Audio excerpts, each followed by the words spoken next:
Silakan, Pak. Oke, Bismillahirrahmanirrahim. Assalamualaikum warahmatullahi wabarakatuh. Assalamualaikum warahmatullahi wabarakatuh. Waalaikumsalam warahmatullahi wabarakatuh. Ya, selamat pagi menjelang siang, Bapak Ibu semua. Pagi, Pak. Apa kabar? Alhamdulillah, kabar baik. Oke, di masa pandemi ini memang kita harus jaga kesehatan ya, Bapak Ibu ya. Karena sehat itu sangat-sangat berharga sekali. Baiklah, pada kesempatan hari ini ada beberapa yang ingin saya sampaikan terkait dengan program sekolah penggerak, di mana yang mau kita bahas hari ini tentang refleksi perencanaan berbasis data. Oke, sebelum dimulai, saya coba izinkan saya share screen. Sebentar. Oke, lihat ya Bapak Ibu. Saya share screen full. Oke, ada pepatah bilang, tak kenal maka tak sayang. Maka izinkan saya memperkenalkan diri. Nama saya Muhammad Irsan. Ini adalah profil saya. Silakan Bapak Ibu dicek di LinkedIn. Saat ini saya adalah research assistant di salah satu universitas negeri yang ada di Malaysia dan lain sebagainya, bisa dilihat. Oke. Profilnya. Ya begitu di Bapak Ibu. Tapi lebih keren Bapak Ibu kok. Tenang. Oke. Saya selanjutnya langsung saja materi. Oke. Sebelum kita mulai ke dalam pokok bahasan atau materi yang akan saya sampaikan, saya boleh kenalan dulu dengan Bapak Ibu. Boleh salah satu atau semuanya ya Bapak Ibu. Silakan dari yang pertama. Bapak siapa ini namanya ya? Iya, saya dengan Pak Sutrisno, Pak. Oh, asal dari mana Pak? Saya dari Bengkulu, Pak. Waduh, jauh Sumatera. ya Pak? Sumatera Jauh, Pak. Oke. Oke, yang satu lagi itu Bapak yang kumisan tuh siapa ya? Saya Usman, Pak. Kepala sekolah beliau, Pak. Pak Usman, kepala sekolah. Kepala sekolah, Pak. Kepala sekolah mana Pak? Pak Usman? Di Tangerang, Pak. Oh, Tangerang. Wah, SMA Tangerang. 42, Pak. SMA 42. Ya. Oh, sekarang berkembang ya Pak. Terakhir saya cuma tahu SMA cuma sampai 9 doang Pak. Sekarang 42. Luar biasa Tangerang ya Pak. Sekarang merdeka, Pak. Merdeka Oh iya, belajar. saking Jadi merdekanya sekolah ya merdeka. Pak. Jadi bebas ya. Ya, betul. Oke, terima kasih. Dari Pak Sutisno dari Bengkulu, Pak Usman dari Tangerang. Kemudian satu lagi nih. Wah, ini ibu-ibu yang pakai kacamata atau yang tidak pakai kacamata ya enaknya ya? Iya, mangga. Silakan, Bu Petrus dulu deh. Silakan, ibu yang nggak pakai kacamata. Saya dari Padang, Pak, Sumatera Barat. Padang, Sumatera Barat. Ibu profesi guru, kepala sekolah, penilik, atau yang punya Pendidik PAUD sekolah? untuk non formal, Pak. Kenapa Bu? Sorry Bu. Saya pendidik PAUD dari pendidikan non formal, Pak. Non formal. Ya. Tapi Ibu sepintas ini kayak pemilik sekolah ya Bu? Ketua yayasan ya. Oh, ketua yayasan. Oke. Ya, ini kita nyebrang-nyebrang terus ya. Tadi ke Bengkulu, nyebrang lagi ke Banten. Kemudian nyebrang lagi kita ke Padang. Nah, terakhir ini, ibunya pakai Nyebrang lagi, kacamata. Oh, kemana nih Bu? Nyebrang mana kita Bu? Salah satu daerah tercantik di Indonesia nih. Di Bandung, Pak. Saya dari Bandung, Pak. Aduh, Bandung. Leli, ya. Cowoknya itu Mojang Pariangan Nah, ya. betul, Pak. Kalau cewek apa Bu namanya Bu? Ya, Mojang itu Mojang Priangan. Oh, Mojang Pariangan. Oke, terima kasih Bapak Ibu atas perkenalannya. Mudah-mudahan kita saling kenal. Kalau nanti di jalan kita mudah-mudahan bisa saling nyapa ya. Baiklah, selanjutnya karena kita adalah menggunakan online, di mana kita harus ada namanya komitmen bersama. Komitmen bersama ini bukan saya yang menentukan, tapi kita yang menentukan. Oke. Bisa diberikan masukan Pak Sutisno atau Pak Usman? Komitmen bersama atau Bu Leli? Atau Mungkin yang pertama, ini Pak, apa namanya, tidak memotong pembicaraan orang lain ya dalam diskusi. Oke, tidak memotong pembicaraan. Tapi potong yang lain boleh, Pak? Boleh. Asal jangan potong gaji aja, Pak. Potong gaji ya. Oke, Potong oke. kue, potong kue. Potong kue. Itu kayak ulang tahun ya, Bu ya, potong kuenya gitu ya. Oke, selanjutnya Hadir tepat waktu, Pak. tepat waktu. Ya. Ini biasanya yang bicara seperti tepat waktu biasanya on time juga ya. Atau tidak on time ya. Ya, insya Allah on time. Ya, On Ibu time, Pak. on time. Bu Fitu silakan. On time, Pak. On time sama Bu dengan hadir tepat waktu, Bu. Iya. Dia tepat waktu sudah ada. Mungkin karena mungkin waktu Padang dengan waktu Jakarta agak berbeda ya. Saya tinggal di Jakarta. Saya tinggal di Tangerang, mungkin tetangga dengan Pak Usman ya. Saling menghargai. Saling menghargai. Emang berapa Bu harganya, Bu?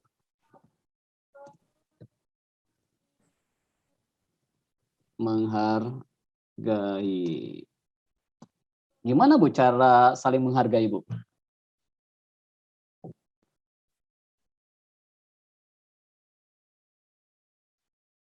Oh my God.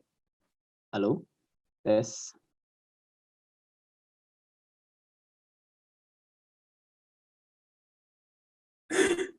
Halo? Please ya, Bapak Ibu ya. Enggak, Pak. Masih kedengeran kok, Ya. Pak. Oh, Jelas. oke. Kirain saya freeze. Jadi saya coba untuk cek koneksi saya. Oke, ya ini boleh Bapak Ibu ditiru. Jadi kalau Bapak Ibu mau tes koneksi internet, bisa lewat ini, ping, www, terserah website apa saja. Nah kalau statusnya reply berarti status koneksi lagi oke. Tapi kalau ada request timeout, itu tandanya koneksi Ibu lagi bermasalah. Oke, makasih, Pak. Oke, sama-sama Pak. Keren nih Pak Irsan ini kayaknya. Oke, ya. Selanjutnya, cuma 3 doang kita komitmen bersama? Tidak main handphone, Pak. Tidak main Selama handphone. selama proses. Iya. Tidak bermain HP. Oke. Selama Atau di silent, atau di proses. silent. Woi, pembelajaran. Ini pembelajaran dewasa ya, Bu. Oke. Saya rasa cukup ya, 4 aja ya. Nanti Oke. kalau kebanyakan nanti kita mikirin komitmen saja ya. Iya. Karena ini merdeka jadi bebas, Bapak Ibu silakan bawa makanan dan minuman asal jangan berbunyi makannya Suara.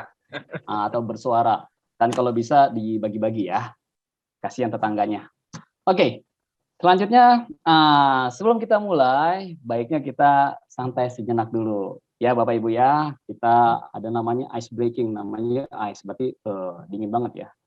Apa coba? Kayaknya nggak ada kaitannya. Oke, untuk ice breaking ini saya sudah siapkan soal yang nggak begitu sulit. Ya, silakan nanti Bapak Ibu jawab. Tetapi di sini syaratnya harus menggunakan handphone ataupun komputer. Tidak bisa menggunakan yang lain nih ya Bapak Ibu ya. Takutnya Bapak Ibu menggunakan handphone yang jadul gitu ya. Nah itu nggak bisa. Baiklah, saya coba share linknya. Nanti Bapak Ibu silakan klik link yang akan saya berikan. Dan kita akan mulai secara bersamaan.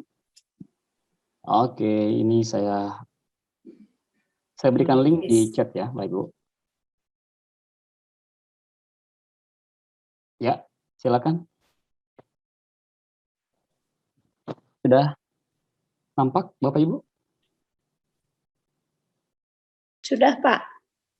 Ya, bisa dimulai? Masih loading, Pak. Masih loading. Ibu koneksi internetnya masih lancar Bu atau tersendat-sendat atau Ibu pakai tethering? Oke, WiFi. Kalau Ibu pakai tethering dipastikan sinyalnya sinyal 4G. Karena kalau sinyal 3G ataupun 2G sepertinya nggak akan kuat Bu. Aduh, Oke. loading. Masih loading, Pak. Masih loading. Nggak apa Bu, yang penting Ibu nggak loading Bu ya.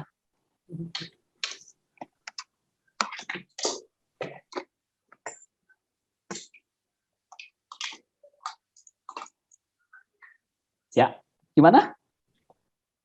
Wah, ini sudah ada yang join sepertinya. Masih loading nih. Sebentar, Pak. Saya pindahin dulu. Pak Sutrisno udah join? Pak Usman belum? Atau Pak Usman lagi sibuk ngeganyum atau lagi ngapain ini? Saya paling nggak bisa kalau tes IQ ini, Pak. IQ saya rendah soalnya. Belum tentu, Pak. Kalau orang Bengkulu biasanya cerdas-cerdas, Pak. Bapak 52 1491 ya. 551 ya. 52 1491. 491.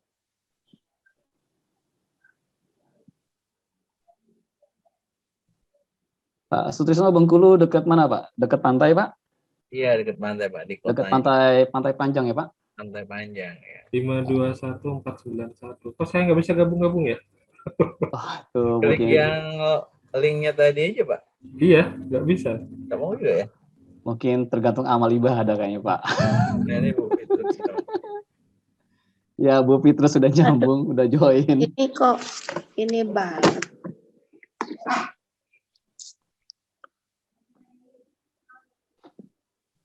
Oke, bagaimana?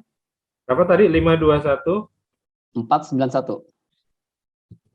521 491.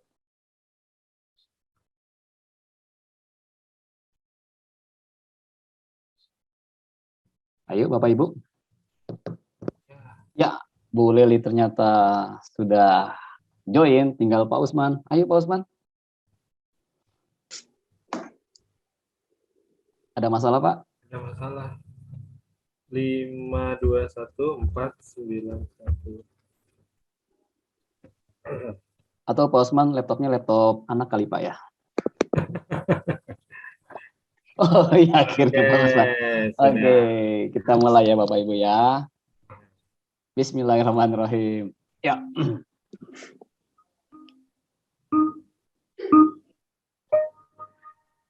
A jawabannya. Ya.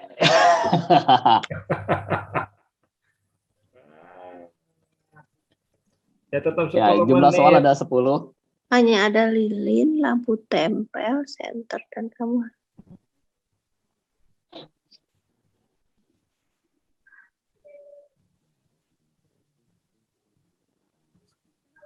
Ya malam lah tidur mah.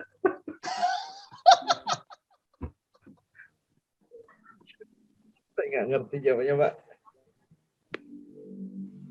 Salah.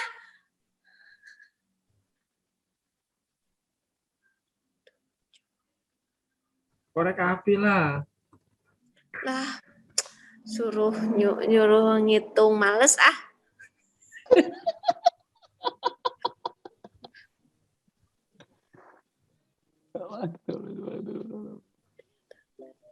Dan setiap 30 menit.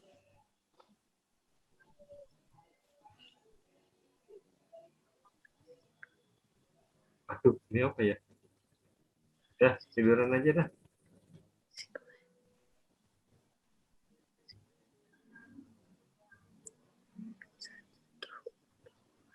Dia beratan kapas.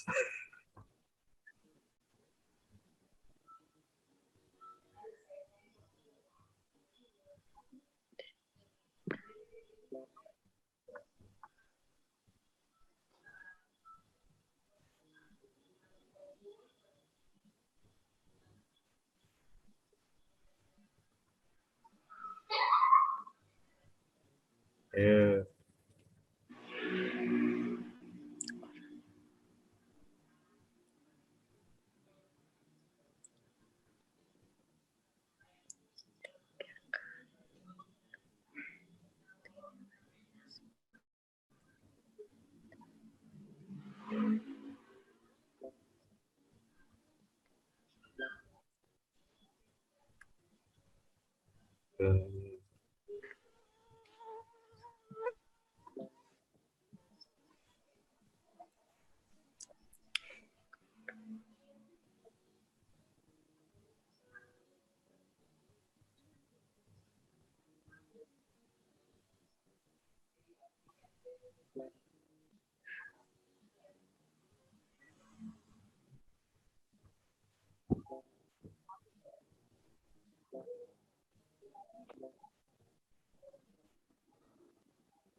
Nyerah saya.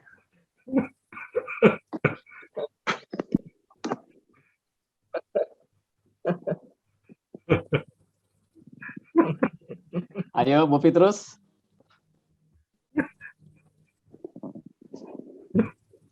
Biar nggak ngantuk, Bu Petrus.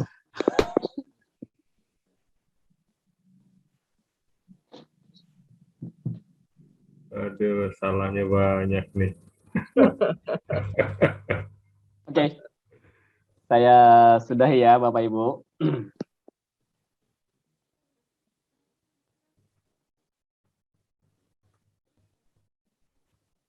Ya, terima kasih. Ini hasilnya. Jadi Wah, fungsi dari aplikasi Quizzes ini juga bisa Bapak Ibu gunakan nantinya di dalam pembelajaran. Baiklah, kita masuk ke materi. Oke.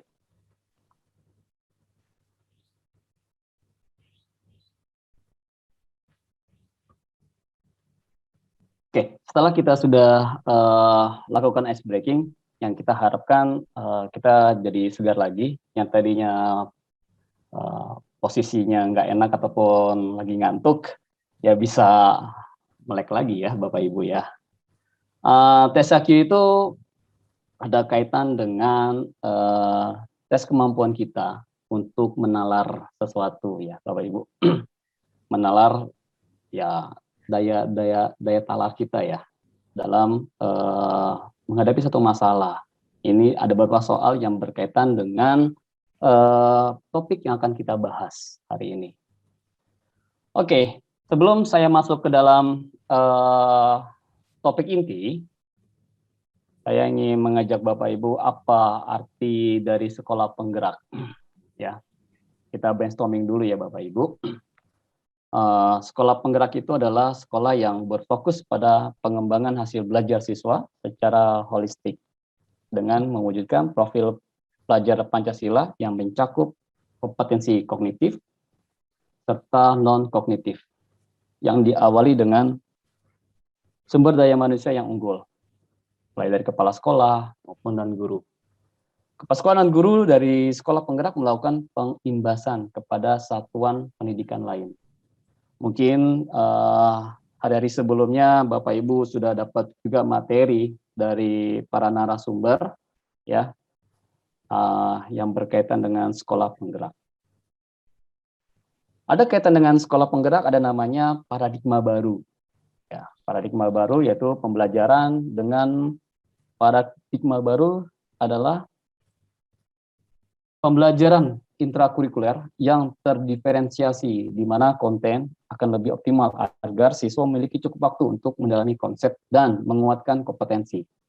Sedangkan guru memiliki keluasan untuk memilih berbagai perangkat ajar sehingga pembelajaran dapat disesuaikan dengan kebutuhan belajar dan minat siswa.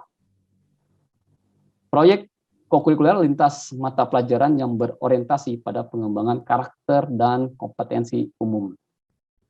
Jadi di sini ada, kalau kita ngambil sebuah keyword di sini, yaitu di sini ada pembelajaran yang terdiferensiasi.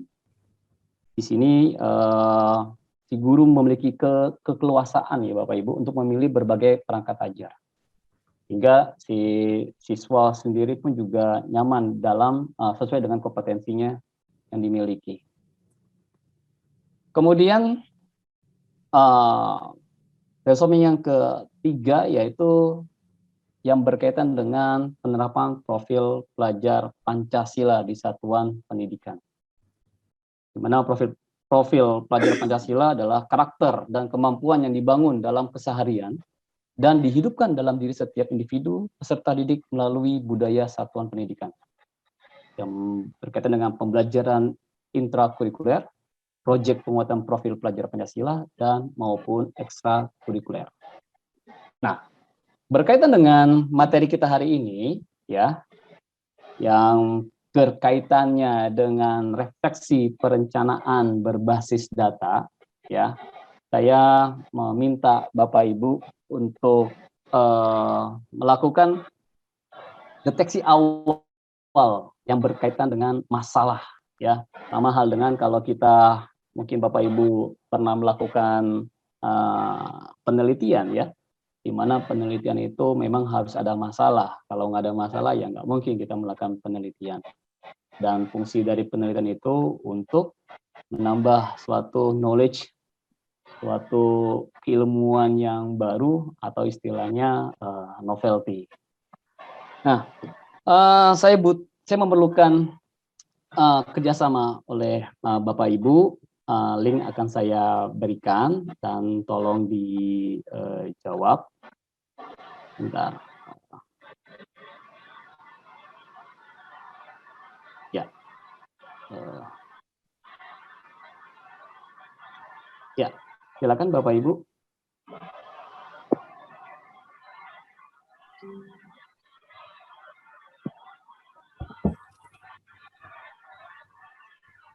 Oke.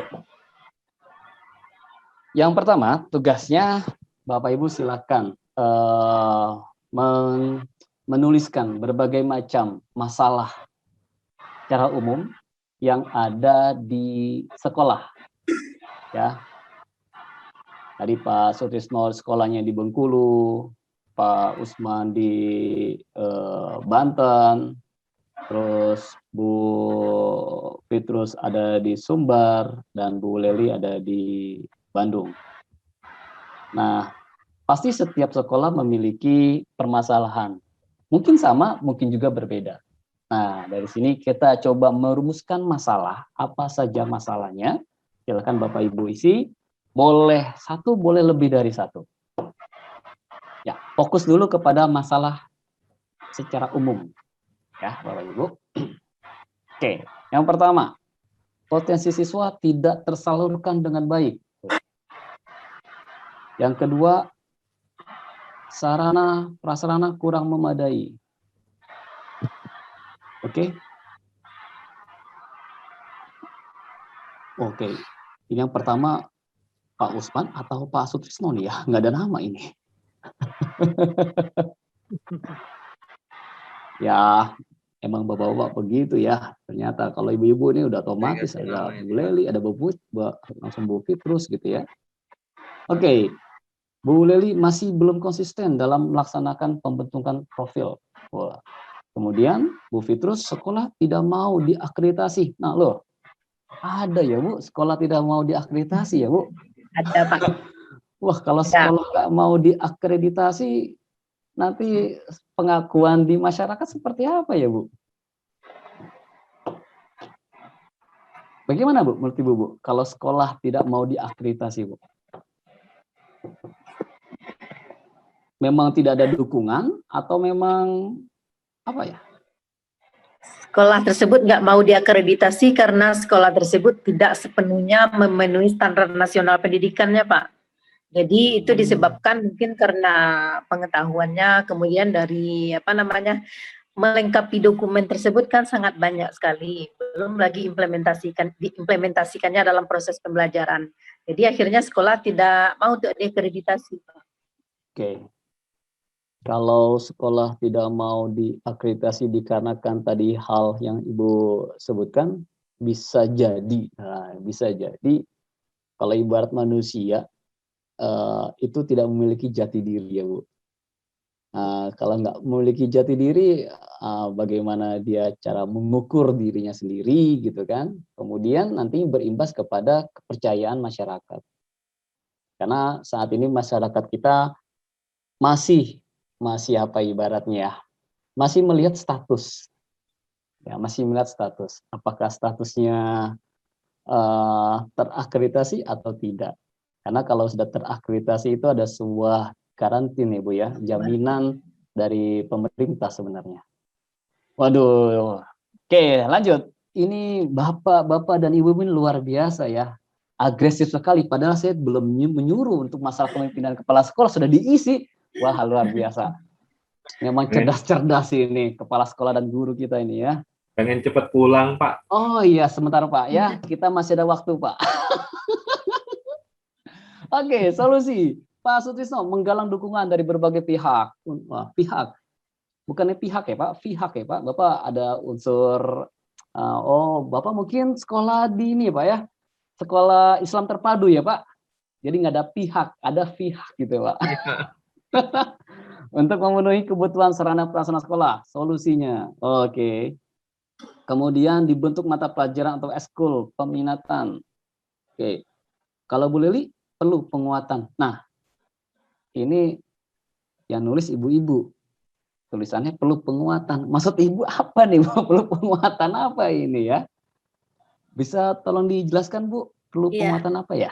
Karena itu apa namanya, untuk pembentukan profil Pancasila ya.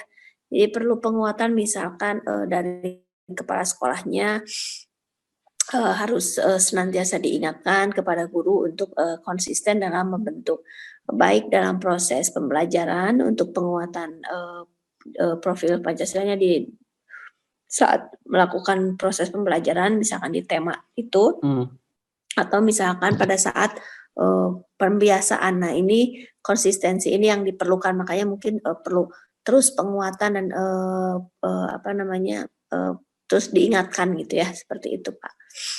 Itu mungkin ya. Jadi kepala sekolah harus diingatin Ibu ya? Harus mengingatkan guru juga ya, seperti harus itu. mengingatkan guru juga. Oke. Misal dilarang membuang sampah sembarangan gitu ya Bu? Betul sekali. Oke. Bu Petrus, bimbingan pada PTK, penguatan tentang SNP. Waduh, bimbingan. Jadi tadi yang sekolah yang tidak mau terakreditasi itu harus ada bimbingan solusinya, Bu. Oke. Iya Pak. Kemudian, nah, ini sebelum saya masuk ke masalah kepemimpinan kepala sekolah dan solusinya, kalau saya bisa ngambil sebuah resume sementara, ya, ini dia Bapak Ibu yang luar biasa ya. Jadi masalah bisa diutarakan, tapi juga ada solusi yang diberikan. Jadi kita bukan hanya melempar masalah, tapi kita juga memberikan satu solusi. Nah, ini salah satu dari sekolah penggerak kita, Bapak Ibu. Jadi dengan peranan Bapak Ibu yang seperti ini, saya yakin nanti di sekolah-sekolah akan cepat maju. Karena bukan melempar masalah, tapi juga memberikan satu solusi. Oke, selanjutnya, masalah kepemimpinan kepala sekolah. Nah, kenapa saya tulis di sini masalah kepemimpinan kepala sekolah? Oke, sebelum saya lanjut ke sana, jadi sebenarnya kita akan berkaitan tadi ya, saya tertarik dengan tulisan Bu Petrus, yaitu tidak mau diakreditasi sekolah. Nah, tidak mau diakreditasi, tadi sudah saya singgung juga, berarti ada kaitannya dengan masalah mutu hasil belajar. Ya, mutu hasil belajar dan kesenjangan mutu pendidikan biasanya itu disebabkan yang pertama proses pembelajarannya yang bermasalah. Nah, di dalam program pemerintah yang saat ini yang terbaru ya Bapak Ibu, yang tadi sudah saya singgung masalah profil sekolah Pancasila, kemudian sekolah penggerak, kemudian paradigma baru, ya. Nah, itu ada kaitannya dengan proses pembelajaran yang tidak terpusat pada murid. Kemudian iklim pembelajaran yang kurang aman, kurang nyaman, dan tidak menyenangkan bagi siswa. Kemudian ada namanya kapasitas dan kinerja dari guru dan tenaga pendidikan yang kurang optimal. Nah, di sekolah penggerak ini kita mengupayakan kepada leadership-nya dari kepala sekolah. Ya, ada beberapa memang, cuma kita saat ini berfokus kepada gaya kepemimpinan kepala sekolah. Maka dari itu, di dalam refleksi perencanaan basis data, ya, yang masalah yang selanjutnya yaitu saya ingin Bapak Ibu menyebutkan masalah yang berkaitan dengan kepemimpinan kepala sekolah. Ya, silakan. Ini sudah ditulis oleh Pak Sutrisno. Kepala sekolah otoriter dalam menjalankan fungsi kepemimpinannya. Waduh, otoriter ya Pak. Otoriter ini bisa dipandang positif dan bisa juga dipandang negatif ya Pak Sutrisno ya. Iya. Nah, mungkin Pak Sutrisno punya pengalaman yang berkaitan dengan otoriter dari sisi positif Pak. Iya. Kalau otoriter pada sisi positif ya, misalnya dalam hal penegakan kedisiplinan ya, gitu. Jadi itu ada sebenarnya bukan otoriter tapi ada unsur ketegasan ya. Ketegasan ya. Tegas ya, komitmen terhadap sebuah aturan. Sehingga kadang-kadang itu dimaknai otoriter padahal itu bukan otoriter tapi sebuah bentuk ketegasan ya. Jadi seorang pemimpin itu harus tegas gitu ya. Walaupun kadang-kadang bawahan kita itu memandang kita otoriter gitu. Itu dari sisi positifnya. Kalau dari sisi negatifnya ya jelas artinya dalam menentukan sebuah kebijakan itu hanya mengandalkan sudut pandang kepala sekolah sendiri tanpa ada melihat masukan ya namanya dari unsur-unsur yang lain. Yang terkesan otoriter ya. Tidak mendengarkan masukan-masukan dari orang-orang di sekitarnya. Demikian, Pak. Wah, luar biasa. Terima kasih, Pak Sutrisno. Oke, yang kedua pemimpin pilih kasih. Pilih kasih maksudnya pilih aura kasih kah atau apa ini ya Bapak Ibu ya? Ini yang nulis siapa? Mungkin sepertinya Pak Usman ini yang nulis ya, pemimpin pilih kasih. Pak Usman, bisa dijelaskan? Pemimpin yang pilih kasih. Pak Usman? Ya. Ayo deh. Ya. Ya, oke. Oke, saya itu pemimpin di SMA 42. Ada yang mengatakan saya pilih kasih sama ibu guru tertentu gitu. Jadi tidak ke ibu guru yang lain. Gitu. Tapi ada alasannya kenapa pilih kasih dengan ibu guru itu. Gitu. Karena ibu guru ini punya potensi, dia mau bekerja keras. Itu ya. Jadi dari sekian bu guru itu hanya satu Pak yang memiliki potensi itu Pak. Karena yang lainnya laki-laki Pak Irsan. Ternyata Pak Usman ini lucu juga ya. Ya. Bapak kepala sekolah tapi dulu ngajar Pak, guru apa Pak? Mata pelajaran apa Pak? Ya, saya mengajar pelajaran biologi Pak. Wah, pas banget Pak kalau gitu Pak. Ya. Oke, terima kasih Pak Usman. Oke, next kita bicara tentang solusi. Ya, kembali lagi ada masalah, kita pun juga harus ada solusi. Menurut Pak Sutrisno, solusinya itu penguatan pada aspek kepemimpinan paradigma baru. Wah, setuju sekali Pak. Kalau Pak Usman, yang tadinya pilih kasih, dia harus adil. Ini bagaimana Pak dengan tadi jawaban Bapak? Yang satu doang kok berkompetensi gitu kan, ibu-ibu. Tapi yang lainnya laki-laki. Wah, terus harus adil. Jadi tuh ibu tuh harus berbuat adil gitu Pak. Atau kepala sekolahnya harus adil Pak. Jadi yang nggak berkompeten harus diadili atau harus gimana Pak? Silakan Pak Usman. Ya, solusinya saya harus adil, jadi menempatkan sesuatu pada tempatnya dan tentunya ya karena ini berbeda porsinya, jadi ya tentu namanya keadilan. Salah satu mungkin merasa adil, satu mungkin merasa tidak adil gitu. Karena keadilan itu berpihak ya, keadilan itu berpihak. Menurut si A mungkin adil, menurut si B tidak adil, seperti itu. Jadi sulit untuk mengatakan keadilan itu seimbang. Gitu. Caranya ya saya mungkin sebagai kepala sekolah harus memposisikan diri bagaimana supaya bisa diterima di pihak yang ini juga di pihak yang itu. Ya jadi tidak membeda-bedakan ketika memberikan tugas atau kewajiban dan ataupun hak-haknya itu tidak dibedakan. Seperti itu. Oke, terima kasih Pak Usman. Ini saya rasa ini hanya sepintas saja ya Bapak Ibu, masalah yang ada di sekolah saya yakin masalah pun cukup banyak, dan alhamdulillahnya Bapak Ibu memberikan sebuah solusi. Jadi ini ada kaitan juga dengan materi yang kita bahas hari ini, yaitu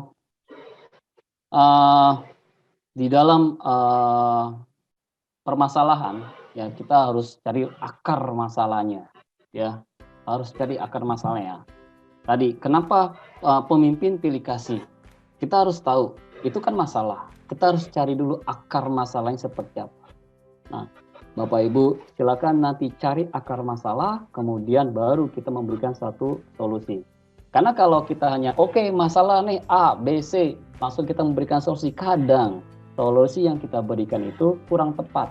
Karena apa? Kita belum memahami dari akar masalah tersebut. Oke.